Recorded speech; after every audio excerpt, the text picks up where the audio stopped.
According to ancient law, there was a time when 10 suns simultaneously graced the sky, their intense heat devastating the crops and plunging the people into severe hardship. A hero named Hu Yi, renowned for his extraordinary strength and empathy for the suffering masses, ascended the peak of Kunlun Mountain. Harnessing his divine power, he wielded his mystical bow and, with a single shot, brought down 9 of the suns, decreeing that the remaining suns should rise and set punctually for the welfare of the people. In doing so, Hou Yi won the admiration and affection of the populace. He wed a beautiful and compassionate woman named Chang. Besides imparting hunting skills, Hou Yi cherished every moment with his wife, their loving relationship becoming the envy of many. Numerous ambitious individuals sought to learn from him, among them the unprincipled Peng Meng.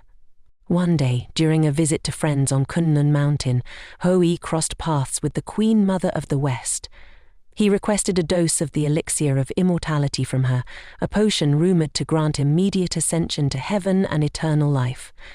However, the thought of leaving his beloved wife was unbearable for Hou Yi, so he temporarily entrusted Chang with the elixir for safekeeping.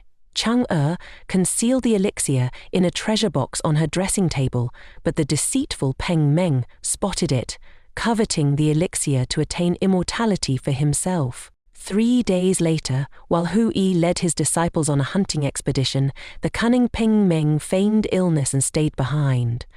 Shortly after Hou Yi and the others departed, Peng Meng stormed into the inner courtyard, demanding Chang surrender the elixir. Realizing she was no match for Peng Meng, a cornered Chang made a swift decision. She spun around, opened the treasure box, and swallowed the elixir in one swift gulp. The moment the elixir passed her lips, she began to levitate, soared through the window, and ascended into the sky. Yearning for her husband, Chang chose to reside on the moon, the celestial body closest to the human world, where she achieved immortality. Upon returning home in the evening, Hou Yi was met with the tearful recounting of the day's events by his maidservants.